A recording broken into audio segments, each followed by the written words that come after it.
Assalamualaikum warahmatullahi wabarakatuh. Innal hamdalillah nahmaduhu wa nasta'inuhu wa nastaghfiruh wa na'udzu billahi min shururi anfusina wa min sayyiati a'malina. May yahdihillahu fala mudilla lahu wa may yudlilhu fala hadiya lahu. Asyhadu an la ilaha illallah wahdahu la syarika lahu wa asyhadu anna Muhammadan 'abduhu wa rasuluh. Ya ayyuhalladzina amanu taqullaha haqqa tuqatih wa la tamutunna illa wa antum muslimun. Ya ayyuhan nasu taqu rabbakumul ladzi khalaqakum min nafsin wahidah wa khalaqa minha zawjaha wa bassa minhuma rijalan katsiran wa nisaa'a wattaqullaha alladzi tasaaluna bihi wal arham innallaha kana 'alaikum raqiba.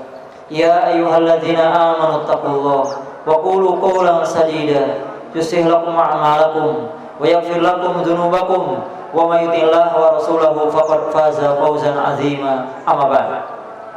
Fa inna asdaqal hadithi kitabullah wa khairal hadi hadi Muhammadin sallallahu alaihi wasallam wa syarrul umuri muhdatsatuha wa kullu muhdatsatin bid'ah wa kullu bid'atin dhalalah wa kullu dhalalatin finnar. Wa ba'd. Sekalian jamaah salat Idul Fitri yang semoga senantiasa dirahmati oleh Allah Subhanahu wa taala. Alhamdulillah, kita bersyukur kepada Allah pada pagi yang cerah ini, pada pagi yang sejuk ini, Allah taala mengumpulkan kita di lapangan ini untuk menunaikan di antara syiar-syiar Islam yang besar, itu menunaikan sholat Idul Fitri secara berjamaah.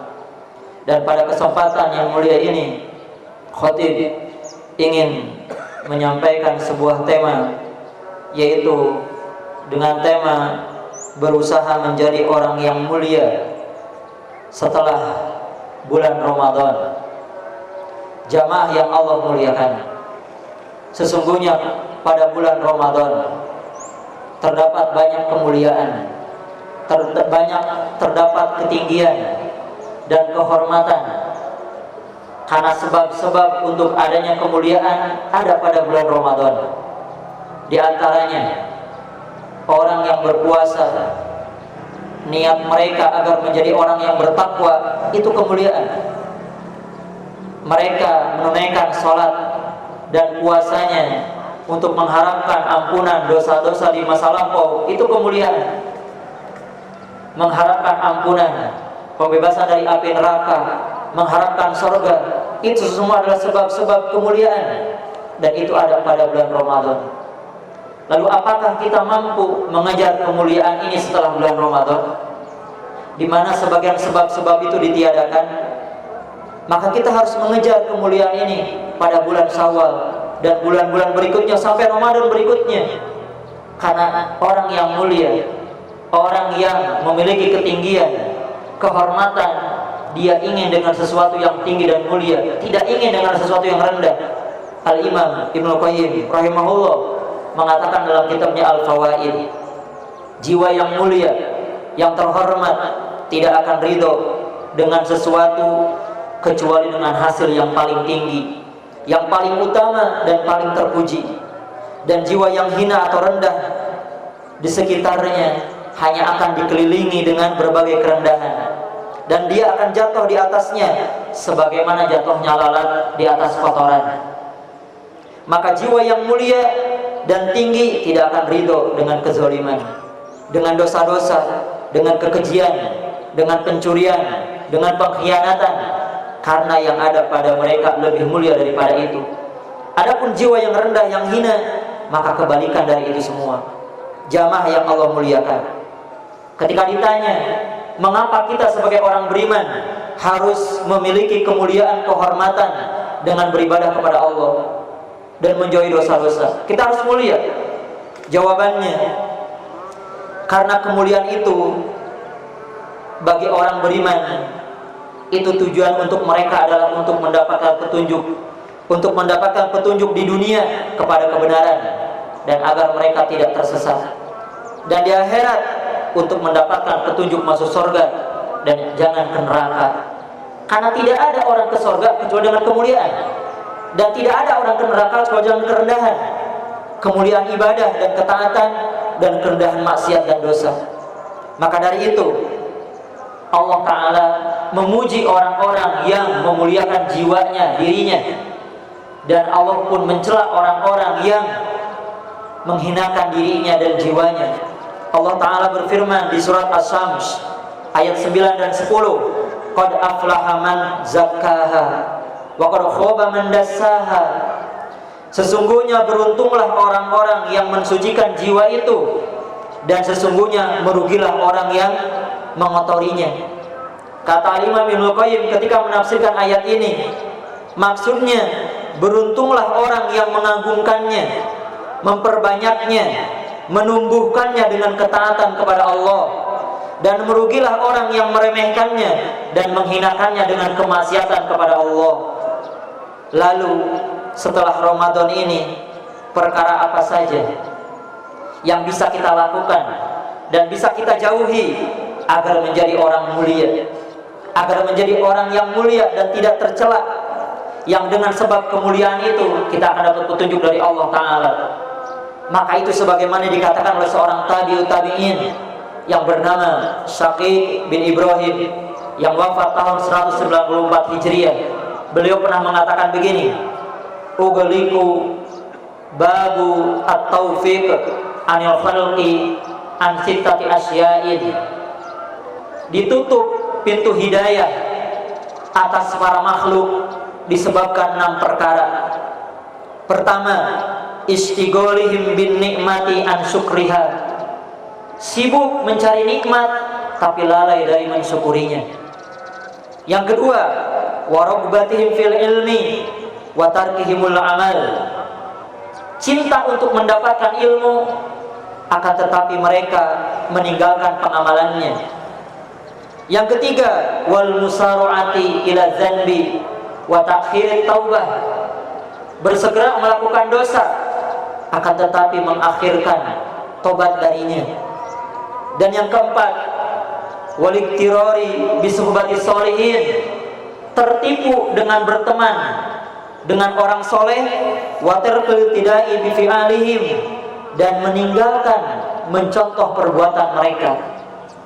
Dan yang kelima, wa idbari dunia anhum wahum yattabi'unaha. Dunia akan meninggalkan mereka, tetapi mereka malah mengejar dunia. Wa iqbalil akhirati alaihim wahum mu'riduna anha.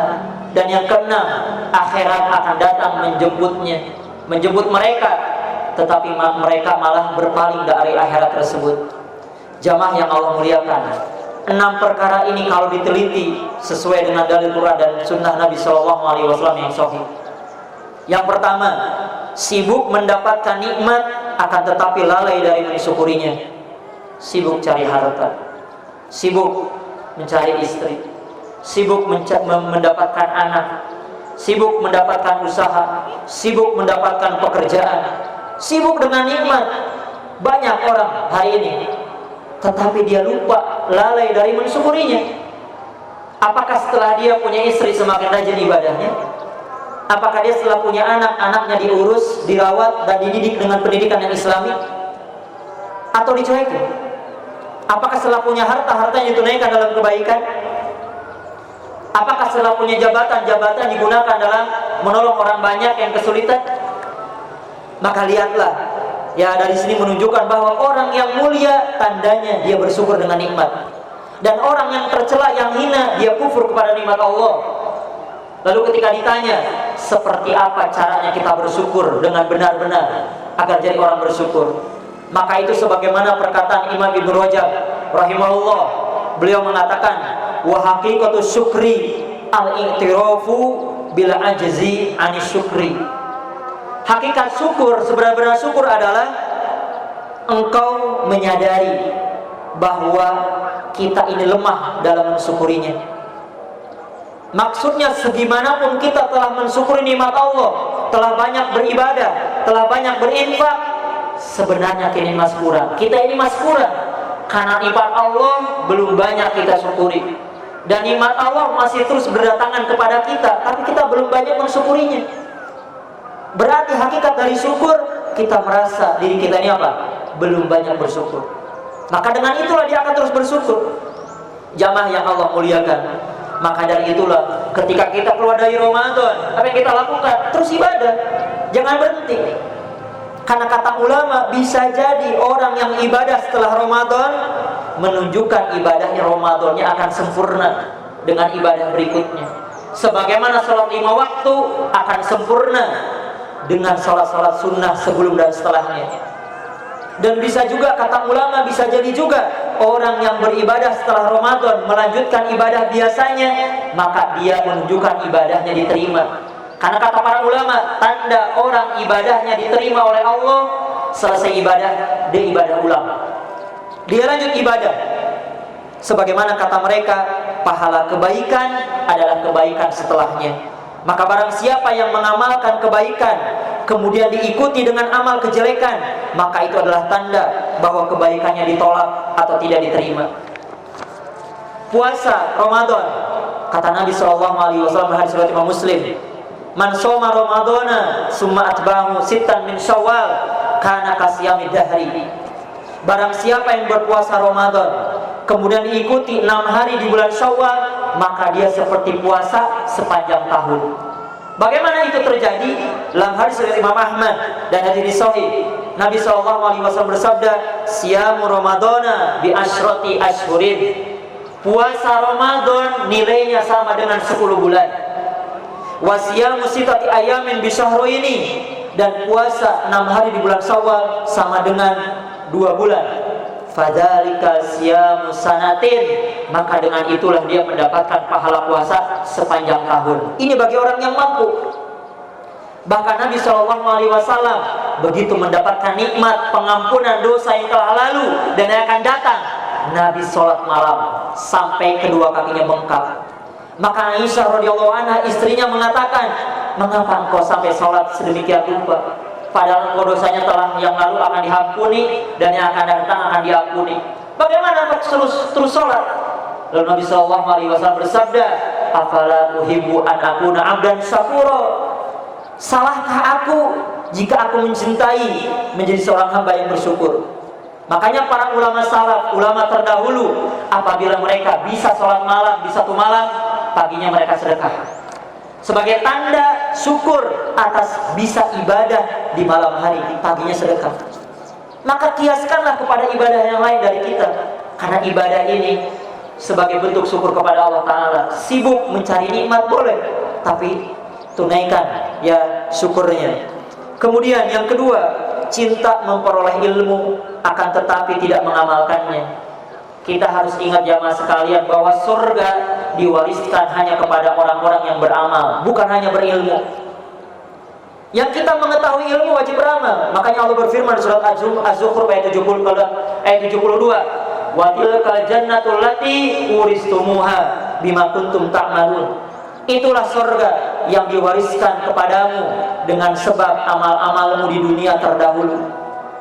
Kemudian juga dalam sebuah riwayat, Nabi SAW pernah bersabda, la tazulu qadama abdin yaumal qiyamah hatta yus'alu an umri fima afnah. Seorang anak Adam tidak akan bergeser kedua kakinya di hari kiamat di hadapan Allah sampai ditanya umurnya untuk apa dihabiskan. Wa an ilmihi fima fa'al, dan tentang ilmunya sudah diamalkan apa tidak, dan tentang hartanya dari mana dan kemana dia belanjakan, dan tentang jasadnya capek dan lelahnya digunakan untuk apa. Maka kita harus berpikir tentang hal ini. Makanya Al-Khatib Al-Baghdadi mengatakan, sebagaimana harta tidak akan bermanfaat kecuali dengan menginfakkannya, maka begitu juga dengan ilmu tidak akan bermanfaat kecuali dengan mengamalkannya. Yang ketiga, bersegera berbuat dosa akan tetapi mengakhirkan taubat. Jamaah yang Allah muliakan, kita sebagai orang beriman harus ingat, ada yang namanya kematian. Yang kematian itu tidak bisa ditunda, kapanpun kita bisa mati. Kalau kita menunda taubat, bagaimana kalau keburu meninggal? Makanya Allah Ta'ala berfirman di surat An-Nisa ayat 17, innamat taubatu 'ala Allahi lil ladzina ya'maluna su'a bi jahalatin tsumma yatubuna min qaribin fa ulaika yatubu 'alaihim wa kana Allahu 'aliman hakima. Sesungguhnya tobat di sisi Allah hanyalah bagi orang-orang yang melakukan pelanggaran karena kebodohan. Lalu setelah itu dia tobat dengan segera, dan Allah akan mengampuni tobatnya dia. Dan Allah Maha mengetahui lagi Maha bijaksana.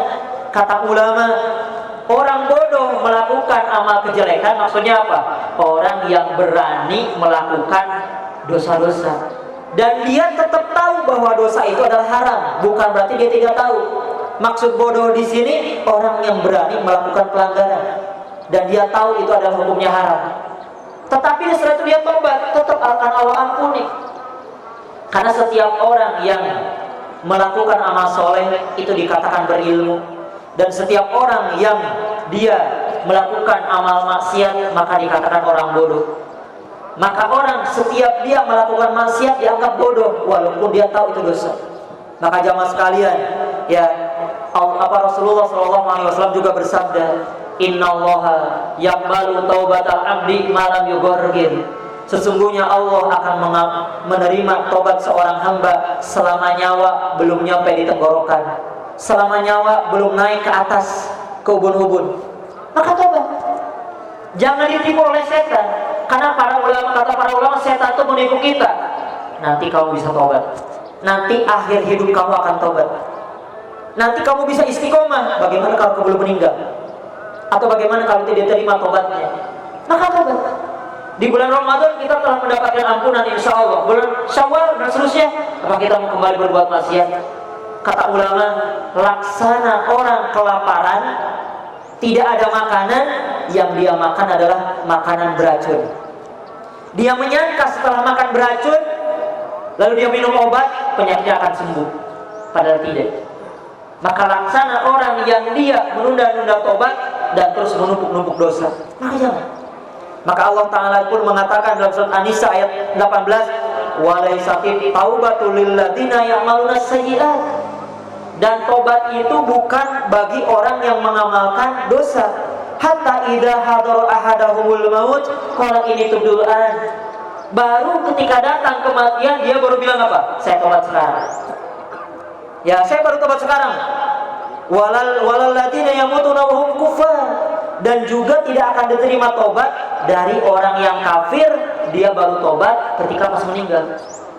Tidak akan diterima. Ulaika atadna lahum azaban alima. Maka Allah akan menyediakan bagi mereka siksa yang pedih. Makanya kata ulama, tidak akan diterima tobat ketika meninggal, dan tidak akan diterima tobat ketika dia dari awal kafir baru meninggal dia tobat. Pas meninggal dia tobat, tidak akan diterima. Karena umumnya kata ulama, orang ketika meninggal sebagiannya melihat malaikat. Silakan tanya ke orang-orang yang sakaratul maut, sempat terakhir bertanya, ada orang melihat bayangan-bayangan tertentu. Dia melihat malaikat. Wajar di hari itu beriman, wajar itu dia tobat karena melihat malaikat yang dulunya goib dan pertama dan terakhir dalam hidupnya. Dan disingkap kegoiban di hari itu, maka tidak bermanfaat. Justru yang bermanfaat itu sekarang. Kita nggak melihat malaikat, kita dalam kondisi nggak tahu pahala, nggak tahu ini dosa diterima atau tidak, lalu kita beriman kepada Allah. Adapun ketika yang goib menjadi nampak, maka itu nggak bermanfaat. Maka tobatlah kepada Allah. Makanya kata Hasan Al-Basri, wahai anak Adam, bertakwalah. Jangan sampai berkumpul kepadamu dua perkara. Perkara pertama, sakaratul maut. Dan perkara kedua, terjadinya penyesalan dari amal masa lampau yang belum diamalkan. Maksudnya terjadi sakaratul maut, tapi masih ada amal yang tertunda yang kita masih belum beramal dengannya. Begitu pas meninggal, bercita-cita, andaikan aku kembali ke dunia, andaikan aku berinfak, andaikan aku begini, tidak bisa. Sebagaimana Allah katakan ya di beberapa ayat Al-Quran yang banyak. Yang keempat, berteman dengan orang yang soleh akan tetapi tertipu dengan tidak mencontohnya. Lihat kisah dua orang wanita yang menjadi istrinya para nabi dan rasul. Istri Nabi Nuh, istri Nabi Lut, kurang apa? Suaminya nabi, suaminya rasul, berumah tangga, tapi mereka kafir. Maka itu jadi pelajaran untuk kita, agar kita ketika kita banyak bergaul dengan orang soleh harus makin taat, harus makin baik, bukan makin menyimpang. Maka Allah abadikan itu di surat apa? At-Tahrim ayat 10. Bahkan lihat anjing saja gara-gara berteman dengan pemuda Ashabul Kahfi, mendapatkan waktu tidur 309 tahun yang tidak capek diam dia. Begitu hidup kembali, ini anjing tidak tambah tua dan tidak meninggal.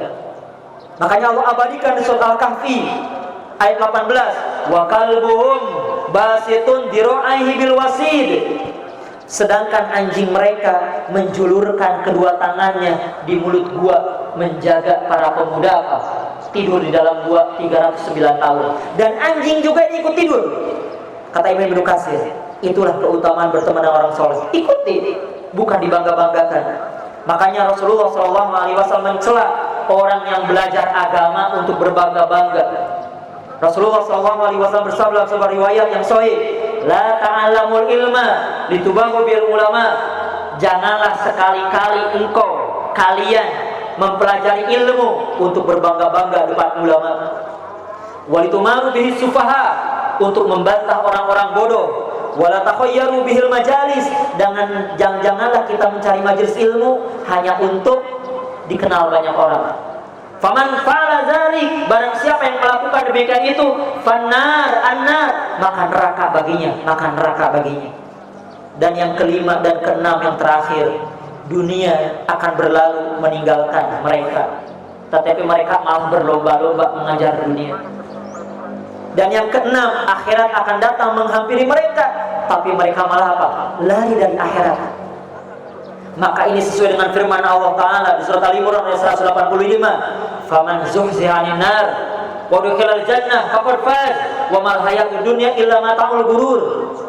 Barang siapa yang diselamatkan dari neraka dan dimasukkan ke surga, maka dialah orang beruntung. Dan kehidupan dunia adalah kehidupan yang menipu.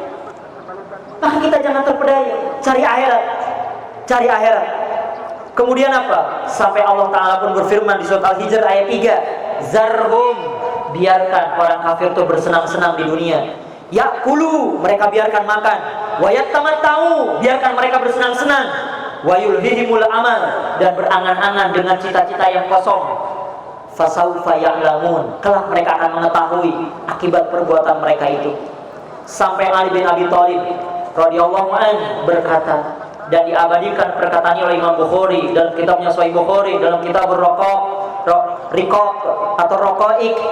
Ali bin Abi Thalib mengatakan, irtahalatid dunya mudbiratan, dunia akan pergi meninggalkan.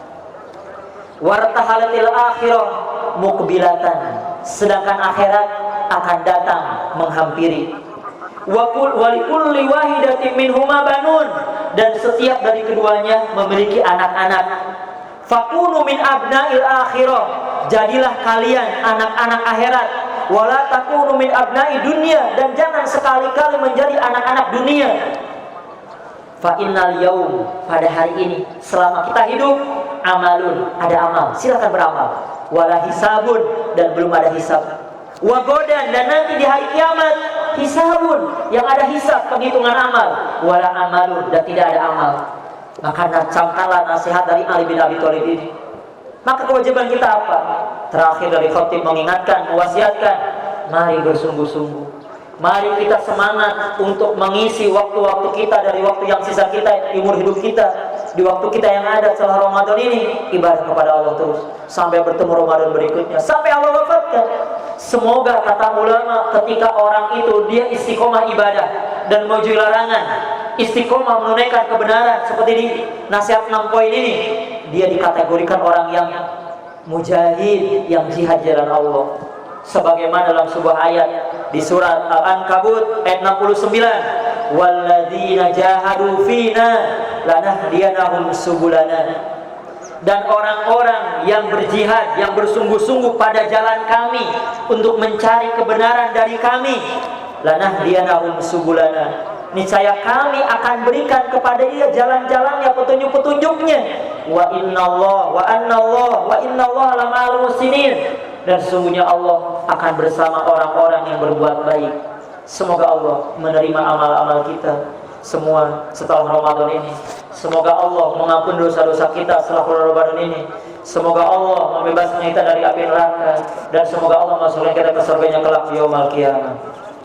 Allahumma shalli ala Muhammad wa ala ali Muhammad kama shallaita ala Ibrahim wa ala ali Ibrahim innaka Hamidum Majid. Wa barik ala Muhammad wa ala ali Muhammad kama barakta ala Ibrahim wa ala ali Ibrahim innaka Hamidum Majid. Allahumma fil mu'minina wal mu'minat wal muslimina wal muslimat innaka sami'un qaribun mujibun wa yaqdi al hajat. Allahumma ya muqallibal qulub sabit qulubana ala dinik. Allahumma ya musarrifal qulub sarif qulubana ala ta'atik. Allahumma inna nas'aluka jannah wa na'udzubika minan nar. Allahumma faqihna fid din. Allahumma hasibna hisaban yasira. Rabbana hab lana min azwajina wa dhurriyyatina qurrata a'yunin waj'alna lil muttaqina imama. Rabbana atina fid dunya hasanah wa fil akhirati hasanah wa qina adzabannar. Wa akhiru da'wana alhamdulillahi rabbil alamin.